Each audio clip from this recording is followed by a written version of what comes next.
मोदी जी ने कोई वादे पूरे किए नहीं और अब गालियों की बात कर रहे हैं। बात गालियों की ना करें, नालियों की करें, सड़कों की करें, बेरोजगारी की करें, महिला उत्पीड़न जो चरम पर है उस पर बात करें। अंग्रेजों के समय भी आरएसएस अंग्रेजों की दलाली करने का काम करती थी।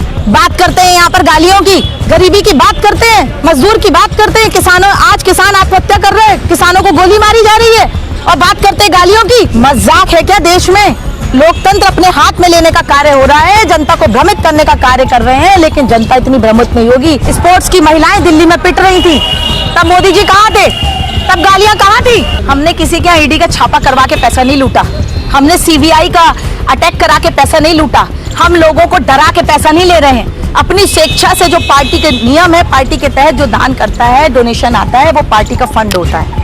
हमने किसी को ब्लैकमेल करके पार्टी के लिए पैसा नहीं लिया, विधायकों को खरीद कर किसी प्रदेश की सरकार नहीं गिराई हमने, लोकतंत्र की हत्या हमने नहीं करी। लोकतंत्र ने अगर किसी को अपना विधायक चुना है तो उसको खरीद कर अगर अपनी सरकार कोई बना रहा है तो इससे साबित होता है कि आज भी जनता का मतदान कहीं ना कहीं कांग्रेस की तरफ है। बात करते हैं गालियों की, गालियां तो ये देश को दे रहे हैं, हम महिलाओं को दे रहे हैं। जैसे उन्होंने स्टेटमेंट दिया है मोदी जी ने कि मैं तो झूला टांग के आया था, झूला टांग के चला जाऊंगा। और कांग्रेस पार्टी जिम्मेदारी लेती है पूरी जनता की, क्योंकि हम सत्ता के लालची नहीं हैं, हम जनता के लिए लड़ाई लड़ते आए हैं और लड़ते रहेंगे। हमें पैसे के ना हमें कभी लालच था, बिना पैसे के भी हम जनता के बीच में खड़े रहेंगे। जनता चुनाव लड़ेगी और जनता ही जिताने का कार्य करेगी। ईवीएम सेट करके आखिर आप कब तक जीतेंगे ये भी देखते हैं। पैसा भाजपा सरकार का पैसा तो है नहीं, और भाजपा जो करोड़ों रुपए का फंड, अरबों रुपए का फंड जो भाजपा के पास आ रहा है, आजकल भाजपा कर क्या रही है? आप बुरा मत मानिएगा, आपके इस चैनल के माध्यम से बोलना चाहूंगी, प्रेस पूरा खरीद लिया है।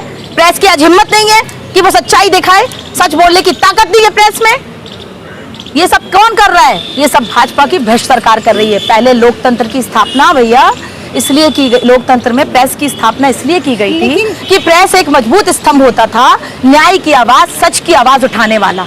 लेकिन उस प्रेस को भी खरीद लिया गया है। ये बहुत ही बड़ा, मतलब मैं मानती हूँ अपने आप में कि अपने आप में शर्मसार करने वाली घटना है। हमने किसी के यहाँ ईडी का छापा करवा के पैसा नहीं लूटा, हमने सीबीआई का अटैक करा के पैसा नहीं लूटा, हम लोगों को डरा के पैसा नहीं ले रहे हैं। अपनी स्वेच्छा से जो पार्टी के नियम है, पार्टी के तहत जो दान करता है, डोनेशन आता है, वो पार्टी का फंड होता है। हमने किसी को ब्लैकमेल करके पार्टी के लिए पैसा नहीं लिया, विधायकों को खरीद कर किसी प्रदेश की सरकार नहीं गिराई हमने, लोकतंत्र की हत्या हमने नहीं करी। लोकतंत्र ने अगर किसी को अपना विधायक चुना है तो उसको खरीद कर अगर अपनी सरकार कोई बना रहा है तो इससे साबित होता है कि आज भी जनता का मतदान कहीं ना कहीं कांग्रेस की तरफ है। मोदी जी ने कोई वादे पूरे किए नहीं और अब गालियों की बात कर रहे हैं, तो बात गालियों की ना करें, नालियों की करें, सड़कों की करें, बेरोजगारी की करें और धर्म के नाम पे जो लोगों को बांटा जा रहा है उसके ऊपर बात करें, संसद पर जो हमला हो रहा है उसके ऊपर बात करें, महिला उत्पीड़न जो चरम पर है उस पर बात करें, गालियों पे बात ना करें। ये जो बोलते हैं जब भी चुनाव आता है उस समय आकर ये किसी न किसी मुद्दे के द्वारा भटकाने का कार्य करते हैं। ये भटकाने का कार्य ना करें। अंग्रेजों के समय भी आरएसएस अंग्रेजों की दलाली करने का काम करती थी। बात करते हैं यहाँ पर गालियों की, अंग्रेजों के साथ ये सत्ता की बात करते हैं, शासन की बात करते हैं, गरीबी की बात करते हैं, मजदूर की बात करते हैं, किसानों आज किसान आत्महत्या कर रहे हैं, किसानों को गोली मारी जा रही है और बात करते हैं गालियों की, और संसद पे हमला हो जाता है, मौन धारण करते हैं और लोकतंत्र में सांसदों को सस्पेंड कर दिया जाता है। मजाक है क्या देश में? लोकतंत्र अपने हाथ में लेने का कार्य हो रहा है, जनता को भ्रमित करने का कार्य कर रहे हैं, लेकिन जनता इतनी भ्रमित नहीं होगी। कांग्रेस पार्टी वो पार्टी है जिसने अंग्रेजों के समय लड़ाई लड़ी, जनता की लड़ाई लड़ी, जनता के लिए लड़ाई लड़ी, और जिसने अपने परिवार में कुर्बानी दी हो ना भैया, वो जानता है कि कैसे परिवार का सदस्य खोता है, वो भी सिर्फ और सिर्फ जनता के लिए, देश के लिए। चाहे वो इंदिरा जी हो, राजीव जी हो, परिवार का सदस्य खोने के बाद भी सत्ता की लालच नहीं की सोनिया जी ने, प्रधानमंत्री पद को भी ठुकरा दिया। और आज मोदी जी सत्ता की लालच में इतने चरम पर अंधे हो गए हैं कि मध्य प्रदेश में शिवराज सिंह चौहान को साइडलाइन कर दिया कि जो भी सत्ताधारी, अगर कोई भी उनकी पार्टी का नेता प्रधानमंत्री की कुर्सी का दावेदार लगता है तो उसे साइडलाइन कर दिया जाता है। बात करते हैं गालियों की, गालियां तो ये देश को दे रहे हैं, हम महिलाओं को दे रहे हैं। स्पोर्ट्स की महिलाएं दिल्ली में पिट रही थी, तब मोदी जी कहाँ थे? तब गालियां कहाँ थी? तो परिवार में वो स्पोर्ट्स की वुमेन्स नहीं आती क्या भैया? आप बताइए, क्या वो किसान नहीं आते क्या? वो आम मजदूर नहीं आते क्या? क्या बाकी प्रदेश की जनता नहीं आती क्या? सिर्फ और सिर्फ धर्म के नाम पर ये पॉलिटिक्स की जा रही है। झूठे दंगे किए जा रहे हैं जिसमें कि जनता भ्रमित हो जाए। खाने के पैसे नहीं है, युवा बेरोजगार है, चोरी डकैती और अन्य इतनी बड़ी घटनाएं बढ़ रही हैं। उसका कारण है सिर्फ बेरोजगारी। हमारे संस्कार ये नहीं है, हम गांधीवादी हैं, हम गाली देना नहीं जानते। ये जिस तरीके से लेडीज को, एक स्पोर्ट्स की वुमेन्स को सड़कों पर घसीट घसीट के, बाल घसीट घसीट के मारा गया है, ये मोदी जी की गाली है, ये मोदी जी की देन है। ये गालियां भाजपा की भ्रष्ट सरकार दे रही है। शर्म आनी चाहिए। तो पूजा दिख रही है, सड़कों पे पूजा की जा रही है।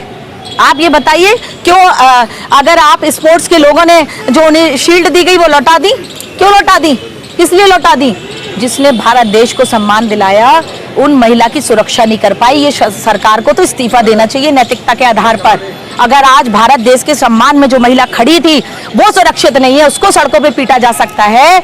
आम मजदूर आज आत्महत्या कर रहा है, आप उससे पूछिए, उसका घर नहीं चल रहा है। सिलेंडर के दाम आज अब वो स्मृति ईरानी कहाँ गई? महंगाई डायन कहती थी ना, अब डायन नहीं लग रही, अब डायन नहीं लग रही क्या? महंगाई गारंटी किस चीज की है? महिला उत्पीड़न की, मजदूर आत्महत्या की, किसानों को गोली मारने की, युवाओं को बेरोजगार करने की, देश में आतंकवाद फैलाने की। मोदी और भाजपा आतंकवाद फैलाती है और मोदी और भाजपा की सरकार आतंकवादी सरकार है। आतंक क्या है? महिलाओं को सड़क पे पीटना क्या आतंकवाद नहीं है भैया? धर्म पर लड़ाना क्या आतंकवाद नहीं है भैया? जो इनके सांसद के प्रत्याशी जिस प्रकार के बयानबाजी कर रहे हैं आज मंच से, खुलेआम मंच से धर्म के नाम पर भड़काने के भड़काऊ भाषण दे रहे हैं, क्या वो आतंकवाद नहीं? देश में एक बात बता दे, देश पहले भी राम से चलता था, तब भी हम लोग सिया राम बोलते थे, आज भी सिया राम बोलते हैं, लेकिन किसी पार्टी के भगवान राम नहीं है। भगवान राम हम सबके दिल में बसते हैं। ये कोई पार्टी निर्धारित नहीं करेगी कि भगवान राम जी की पूजा हमें कितने बजे और किस तिथि में करनी है या किस तारीख में करनी है। भाजपा डरी हुई है, भाजपा भय में है, भाजपा सिर्फ छलावे की राजनीति करती है, भ्रष्टाचार में लिप्त है भाजपा, महिला विरोधी है भाजपा, भाजपा एक आतंकवादी पार्टी है क्योंकि वो आतंक फैलाने का काम करती है, चुनाव के समय दंगे कराती है।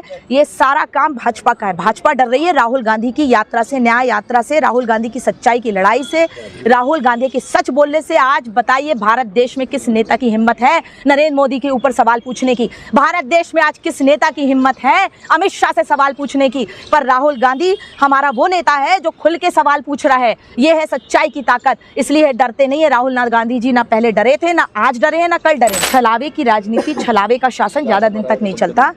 जनता में हमारे लिए स्नेह है, जनता में गांधी परिवार के लिए प्यार है, जनता में कांग्रेस पार्टी के प्रति आस्था है और आज भी कई लोग कांग्रेस को अपना परिवार मानते हैं घर घर में। तो कांग्रेस पूरी ताकत के साथ वापस आएगी क्योंकि कांग्रेस ही एकमात्र ऐसी पार्टी है।